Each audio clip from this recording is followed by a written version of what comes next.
So, I heard you're looking for a go-to source for entertainment. Wait for it. Gaming? Wait for it. Anime? Plus Ultra! Mr. Eric Almighty and Phil the Filipino? Yeah, they've got you covered. And all you gotta do is... wait for it.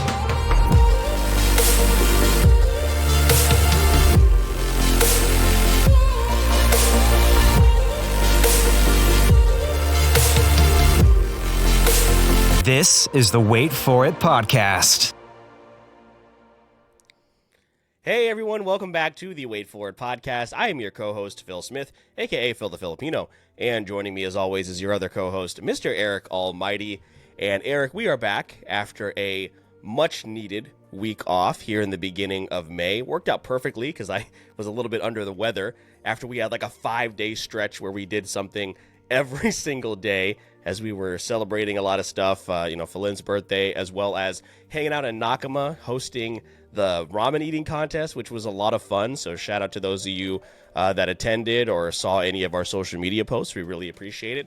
But Eric, we are back to the grind here with the May edition of Late to the Party. And this one works out perfectly because there is a very, very highly anticipated prequel coming out here at the end of May, and of course that'll be Mad Max Furiosa, Furiosa, I should say, a Mad Max story, and this, as we are talking about today, is 2015's Mad Max Fury Road, a movie, Eric, that you have seen, but I had circled it, a long time ago. I mean, the movie's been out almost 10 years, and it's just something that I never got to check out, so very, very excited to discuss that here with you today.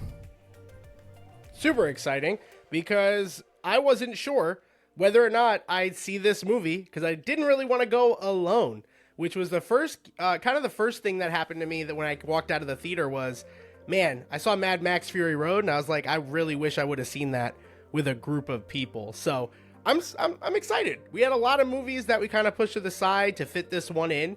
Curious whether or not this was your cup of tea.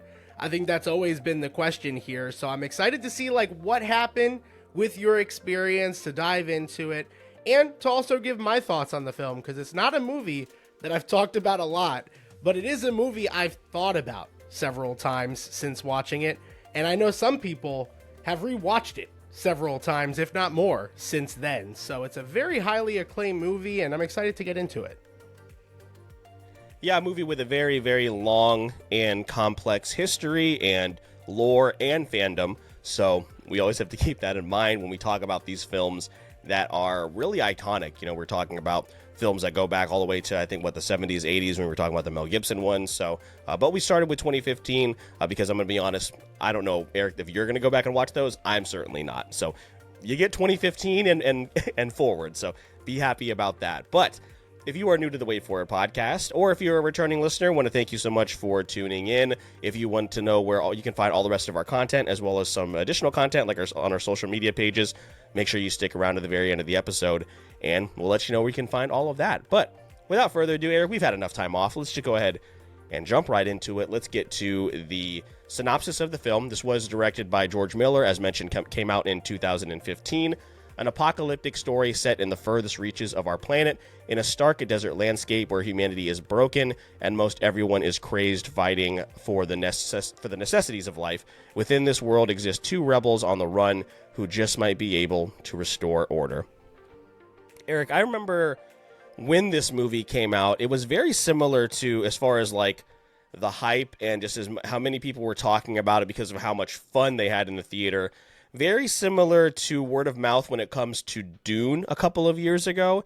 And it was a movie that, again, just never, I never found myself wanting to go see. I don't remember you ever asking me to go see it, or even if you did, I was like, nah, that doesn't really look like something that interests me, most likely because I thought of the old films, and I was like, no, that definitely wasn't my cup of tea or in my bag, but, wanted to, seeing the promotional material for Furiosa, I was like, you know what, that looks pretty interesting.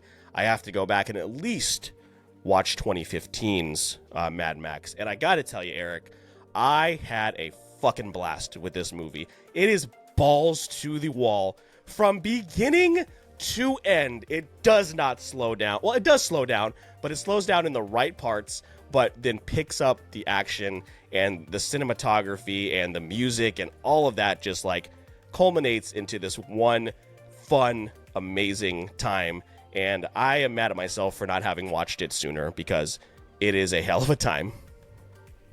Well, it's a good thing you didn't, because now we can talk about it. It fits the late to the party episode theme very, very well. I'm glad to hear you say that. This is a movie, Phil, that like I just don't see how you can hate it. I think people love this movie, as they should. I'm curious where we both landed on how much we loved it, given how much we didn't know about the lore. And like you, this is my first Mad Max experience as well. I did see it the year that it came out. Really, really enjoyed it. I'm sure I asked you to go see it, and you told me to fuck right off, because that's what you typically do when there's something you've What was happening in 2015? Let's see. Look, because you prejudge everything so quickly, and you just immediately write it off. So I'm sure it was one of those like, yeah, why'd you even ask me, dummy? And I just watched it by myself. And by myself, Jurassic World came out that year. I was probably busy seeing that again. You were just watching that. So, and I think I might have seen this with like a family member or two, nothing crazy, but like I didn't get to see this with like a group of friends that I would talk about this movie for years afterwards. So my experience definitely different. I think it's good to put that in context, because we are not the Mad Max diehards, like we came into this film, it's the greatest thing ever. But I do think it is one of the great films of the recent generation, and a lot of people say one of the best action movies ever created. So I'm very curious, Phil, to kind of see where you sat on it.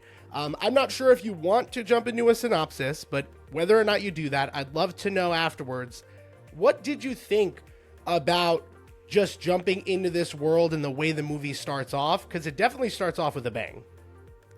Yeah, it doesn't really do much to tell you like about the lore and the backstory. And to be honest, I mean, when you're talking about a franchise that's been around for decades, I could have gone in and looked into it, but I didn't do that. I just wanted to just watch the film and, you know, experience it as it happened. And while I was certainly confused in the beginning, like wondering who were these pale men that are trying to grab for their the steering wheels, why is this happening? Why did Charlize Theron steal a bunch of women and hide them away in a big truck? But, you know, honestly, all of that, like, this is a film that just doesn't really need that type of exposition. And I am glad that there is world building in here, and it made me, like, again, want to learn more about it. Not to the extent that, again, I'm not going to go watch the older movies, but I am excited for the future of this franchise. We'll talk about this here, about the future of the films here in just a moment, later on in this episode. But there's just enough, like, exposition and enough storytelling within the actual the actions of the characters that I didn't need some kind of like lore, from the beginning. We just saw, now this is a good example of this. Remember, we just saw The Mummy in theaters, and all of that helps, like all that flashback and all of that helps. But when we're talking about Mad Max in an apocalyptic setting, how far back are you really going to go to explain how all these tribes ended up, hoarding water, and why are there only so many women left in the world? I don't need all that. I don't need all that, especially when you're immediately going into a 2-hour-long car chase. I don't need any of it. So I went into it a little bit worried, because I was like, man, how am I going to follow this? I knew it wasn't like to the extent of lore as Dune, but I know there was extensive, backstory to this. But, coming out of it, I feel good. And like I said, I'm really excited for the prequel to learn more about Charlize Theron's character, and then also what the future holds for the franchise. Yeah, and it should be no surprise that Charlize Theron has an actual spin-off movie of her character. While she's not replaying that role for obvious reasons, it is interesting that happened, and we'll kind of talk about that when we talk about characters. But before we jump there, Phil, I definitely want to be the one that brings up the cinematography and the set pieces, the actual action, the meat and potatoes of this film. You mentioned balls to the wall action, and that is what is here. There are some slow points, but nothing that ever slows down for too long. And I think just from a cinema perspective, I think this is one of those cinematic experiences you should try to go actively, proactively enjoy, experience, and just see for the first time if you haven't, because you don't really have to know the other movies to enjoy it. And what I've heard is knowing the movies does enhance it. So that's like a perfect storm for a movie that puts itself out there as this bombastic just exploration of how to make an action film, right? And I think it does it extremely well. But there are many characters that we kind of see throughout the film. It's obviously led by our main two. You mentioned a little bit about Charlize Theron. I'm very curious what you thought of Tom Hardy's performance, as he's essentially taken the mantle for Mel Gibson. And I know that could be a mixed bag. For me, I was okay with it. It was nothing special. Where did you fall on the Tom Hardy train? I think I definitely want to know more about the Mad Max character. Now, there were talks, because this movie was in production hell for years, and there was actually plans on getting Mel Gibson to return, but he himself actually said that he had aged out of this role. So in comes Tom Hardy. And Eric, I'm actually going to talk to you in here in just a moment about some of the other finalists for Max in terms of casting. But yeah, I thought he was fine. I came away from it wanting to know more about. After I made this whole spiel about exposition, I do want to know more about Max and his backstory. Why is he? I'm still kind of confused on what a blood bag is. What the purpose is of that. Would like to, and I'm sure I can figure that out through some research. But finding out, why is Max this hero? There was also some theories that this is being told through, since this is being told through this the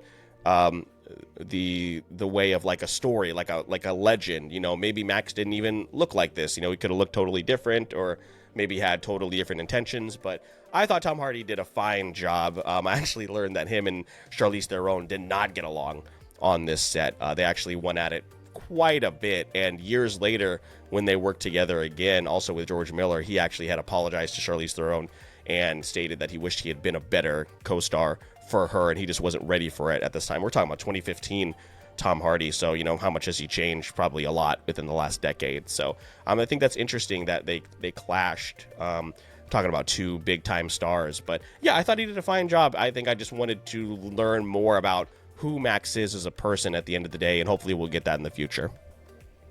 Yeah, and it should be kind of a prelude to what when we talk about our scores for the film, should be a prelude to why I chose my score, which is a good one. This movie, it's really, really good, but I found Tom Hardy's character to be the most lackluster. And the reason for that is because I just remember, and again, I have not seen this film in years. So this is not, for me, a movie I just put on every year to enjoy. If you do, makes total sense, no arguments here.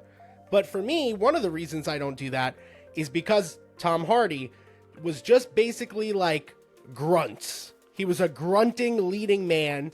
He made more noises than he did dialogue. And dialogue that mattered or was important. And I think you bring up a good point. This movie doesn't do a lot of the exposition, but I do wish for his character we got a little bit more, to your point. And I think that's an absolutely great point to make. Were there any other characters that kind of stood out to you as personal favorites? I'm really curious if we land on the same one. Loved Nicholas Hoult. Yep. I was like, man, who is that? So I had to look it up in the moment. I was like, oh, okay, yeah, Nicholas Hoult was great. And when you talk about, again, a side character that we know more about than Max, right? That should not be the case. The name of the movie, and this is also something I saw criticism of. This isn't necessarily a Mad Max story. He is there, but it's about Furiosa. It's about the wives. It's about Nicholas Hoult's journey, and that was done very, very well. So yeah, he was excellent, and which shouldn't really be surprising considering what we know about him now. So he was great. Yeah, I'm glad to hear you say that. That is also my MVP, other than our main two leads, specifically Charlize Theron, who I think, again, did a great job and was fantastic. The rest of the supporting cast, really, really great. But again, Phil, this movie is based off of its action set pieces, and it finds its love from all of the things cinematography-wise that it does. So I'm very curious if you'll take us back to the movie. what were a couple standout moments from the movie that really caught your attention? Because again, you were kind of giddy to start the episode to talk about this. So I really want to throw that on you now that you've experienced it so recent. Yeah, I mean, again, in the very beginning, because I was kind of confused about what was going on and who these characters were and why some of them look the way that they do, it's all kind of confusing. But then, when the initial chase scene starts, like you said, Eric, I don't really know how you can't be immediately invested in it. Even if you're not necessarily like the biggest action movie fan, the fact that this flows so incredibly well, I think would keep you invested. So, they have those moments of the slow down time, but like it's just so crazy with you get a lot of practical effects here, but there is some and there's some questionable CGI. It's a 10-year-old movie, They also had to shoot the movie in daytime and then, make it nighttime. So there's going to be a few hiccups along the way, but it's when you talk about the explosions and the car combat, Eric, it makes me want to go back and play, and this is kind of veering off a little bit. It makes me want to go back and play the video game tie-in that a lot of people really love. Like, it's a little bit of a cult classic. It makes me want to go back and play it. And I know I have it in my library because it was one time like the game of the month for PlayStation like years ago. So it kind of makes me want to go in and try that. I don't know if you have any desire to do that, but I mean, if it's anything like the movie, it's got to be pretty fun. I heard really good things about that as well. Ironically, what this movie made me want to play, and you tell me if I'm right, because you're the guy for this, but Borderlands. Like, this definitely we already have a Borderlands movie. We don't need a Borderlands movie. That was exactly what I was going to transition to, was like, I feel so bad for the Borderlands movie coming out this year, because even with some of the elements you brought up, like the CGI and the development hell and all that, like that movie, Fury Road, is fantastic. I can't imagine, even if everything fell in line perfectly for the Borderlands movie that they're making, can't imagine that it's going to touch anything close to what Fury Road offered. And again, Phil, while it doesn't make me want to play the original Mad Max game, which I've heard a lot of good things about, it was one of those games back in 2015. I was like, should I start playing Borderlands? Is this Borderlands vibe? So I'm glad to hear you kind of confirm that.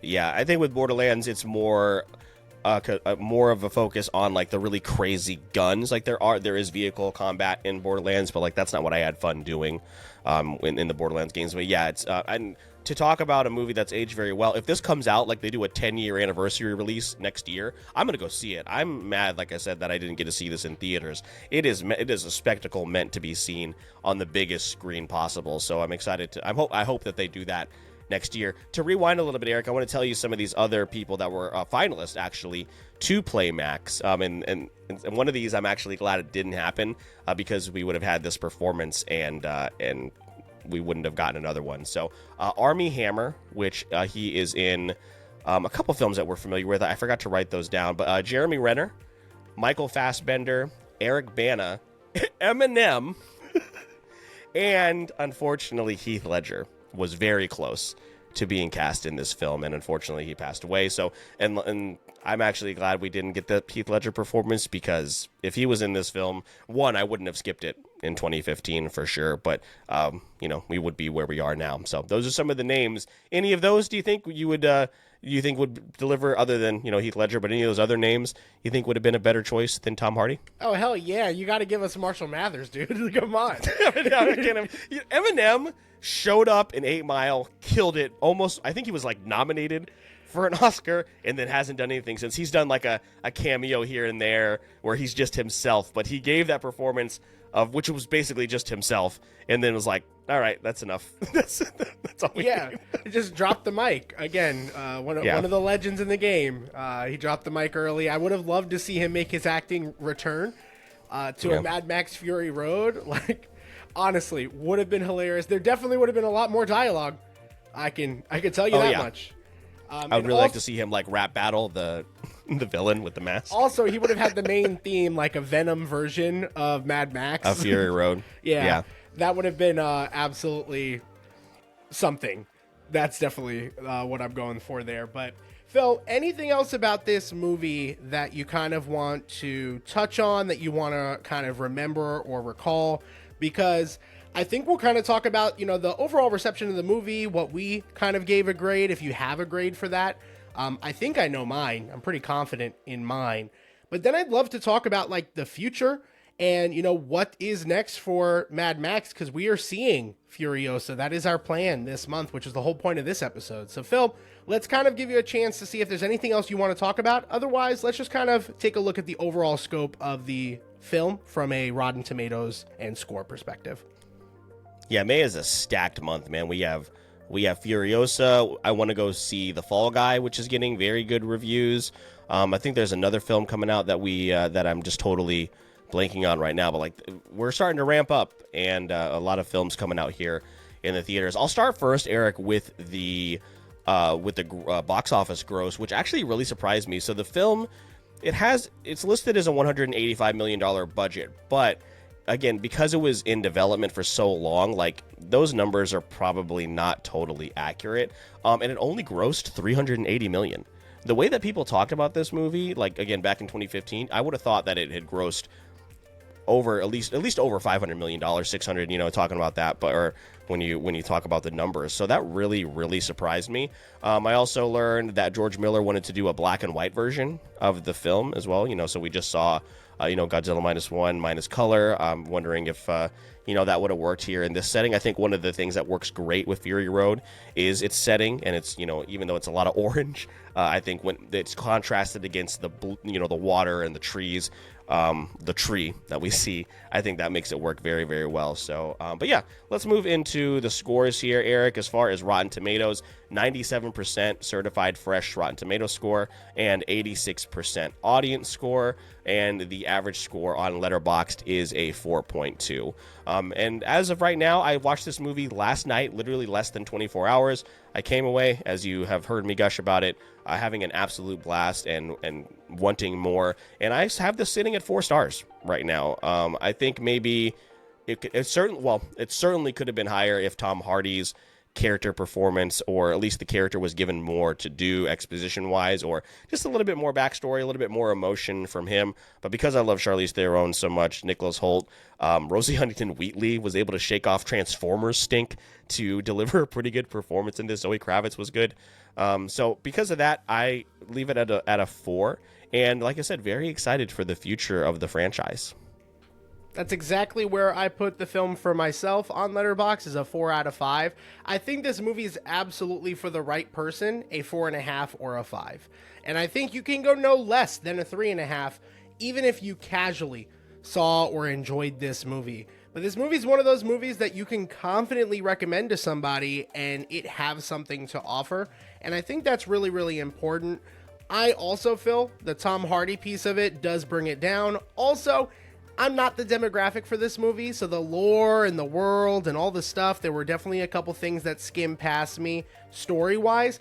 I definitely feel like if maybe I revisited it, I would enjoy it more. Very much like how Dune Part 1 I enjoyed after seeing Dune Part 2. So we'll see if we walk out of Furiosa and I'm like, I need to get that Mad Max kick, let me watch Fury Road. So just keep that in mind. That score is a pretty much 1 to 1.5 watch score, which I think you have to see a movie twice for it to be concrete. So there's a little asterisk there for it to improve, but a 4 is very, very good. And it's a movie like this, last year, like Oppenheimer. I would absolutely love that film. I appreciated everything it did, but I didn't exactly like resonate with it. It's not a movie I'm going to put on all the time, but for the right person who hasn't seen it, I'd love to watch it again, and if it comes back in theaters, Phil, I can absolutely see us doing a watch party for that. Yeah, a lot of sand this year. Dune 1 and 2, we watched The Mummy, and then we watched this, and then Furiosa coming down the line. I want to point out probably my favorite review here on Letterboxd. Can we talk about the guy who just keeps playing his guitar? Everything around him is blowing up, but he only cares about his music. My new life goal is to become as optimistic as he is. I love Guitar Guy so much. Guitar Guy is the best. Shout out to him. I also I forgot to point this out. Also, was really cool. The metronome guys on the sticks towards the end of the film, super cool. Again, a lot of practical effects used there. But yeah, what is the future of this film hold, Eric? Obviously, Furiosa is coming out here later this month, and that is a prequel. I did also learn that that was supposed to be an animated feature at one point. They were going to go, I mean, George Miller went the animated route for a little bit, so that makes sense. But there has actually been a little bit of a delay in this because at one point, George Miller did sue Warner Brothers for about $7 million in unpaid earnings, and the studio apparently wanted a 100-minute PG-13 movie, and that is not what George Miller delivered, obviously. So there was a little bit of contention there that has been since settled. So we are, conceivably on the right track. And Tom Hardy is contracted to do more films in this franchise. I don't have the name of the next film up here in front of me. I don't know if you have that, Eric, but we are going to get one sooner or later. So at least we're getting the Furiosa fix for right now, because again, I really enjoyed that character. What's the name of the actress playing Furiosa? Anya Taylor, is that her? Anya Taylor-Joy? Joy, yeah. So she's solid. Her eyes freak me out a little bit, but she's a good actress. They're just wide. They're just wide all the time. It's just like she's like an owl. No, there's definitely something. There's a lot going on with that individual. And Chris Hemsworth. We get Chris Hemsworth, too. Who's probably going to steal the show, to be completely honest. I cannot wait for that portrayal.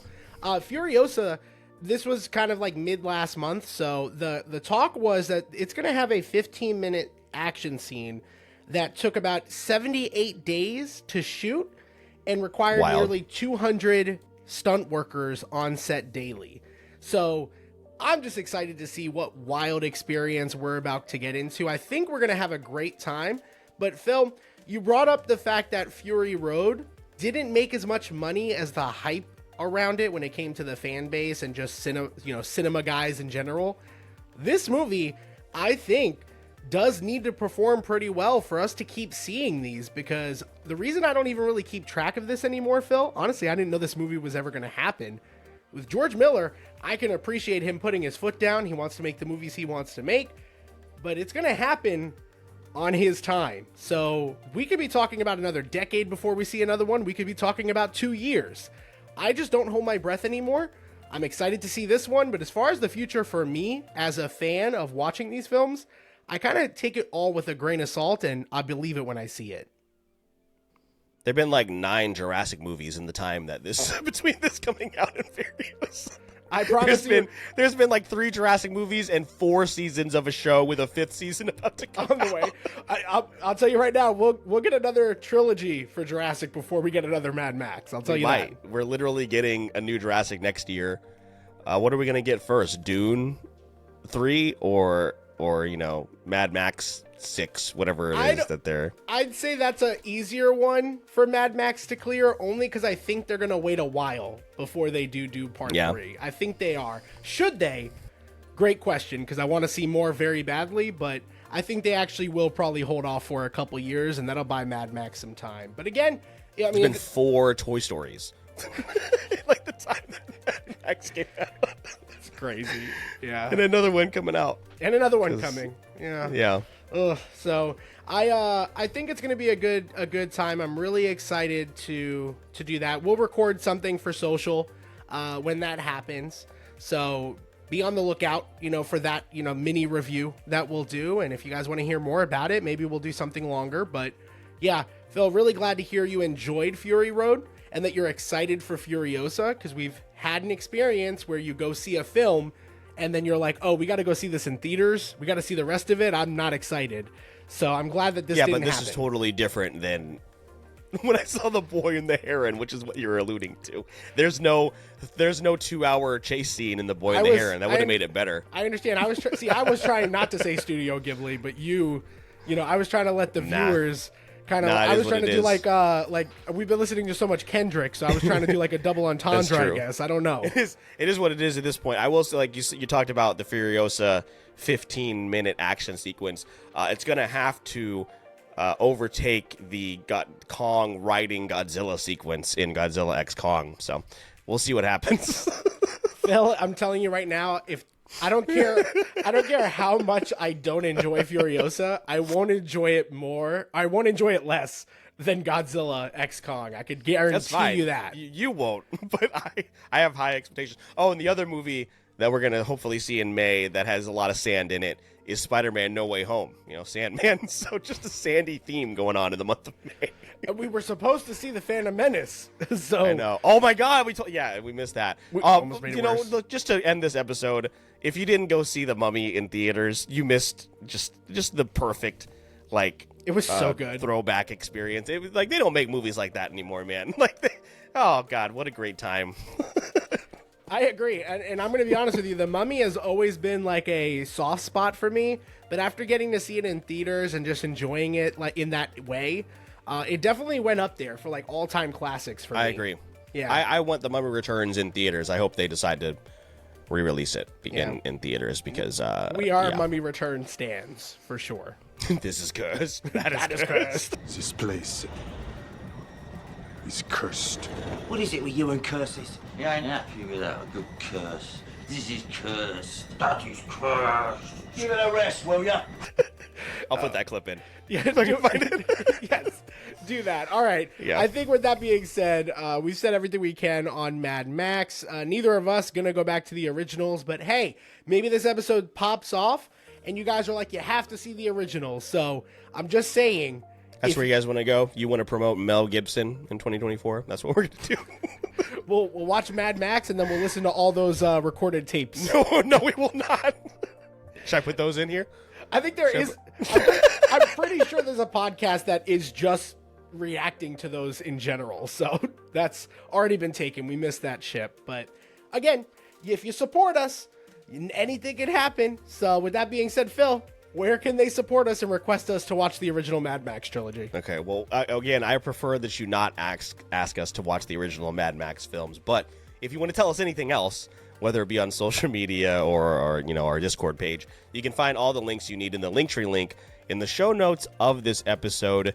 You can support the show a couple of ways. One, you can head on over to Apple Podcasts, Spotify, wherever it is that you can. Leave the show 5-star reviews. You can also share the podcast with other people, with your friends. Let us know that you're listening. Let them know that you are listening. And, of course, keeping up with our social media pages. The most important ones being Instagram, TikTok, as well as our Discord page. And we just started Twitch streaming as well. So we're a couple weeks into that, and it has been a whole lot of fun. And the month of May is truly stacked, Eric. So if they want to support the show maybe a little bit extra and join a really, really special community, Eric will let you know how you can do that. Yeah, so you could go directly to our Buzzsprout page, or you can join our Patreon. And you can support the show a little bit extra than those free options, like Briar and Stefan are supporting the show over on Patreon. And that'll get you a bunch of exclusives, like behind the scenes and early access to episodes like this one. We'd really like to continue to grow our audience there and grow on that platform. So your help there really, really is appreciated. But the likes, the comments, the shares, the listens, all of that is also much appreciated. Shout out to all of you guys that are knocking out these listens. We have heard from a bunch of new listeners recently, and we're seeing some of those numbers reflected. So, when it comes to the grind of podcasting, it's nice to get a comment. It's nice to see some download numbers, right? Really, really thank you from the bottom of our hearts. That being said, my name is Mr. Eric Almighty. That is my co-host, Phil the Filipino. And please don't forget, we release new episodes every Wednesday for the podcast with bonus content on platforms like TikTok. And all you got to do is wait for it. So, I heard you're looking for a go-to source for entertainment. Wait for it. Gaming? Wait for it. Anime? Plus Ultra! Mr. Eric Almighty and Phil the Filipino? Yeah, they've got you covered. And all you gotta do is wait for it.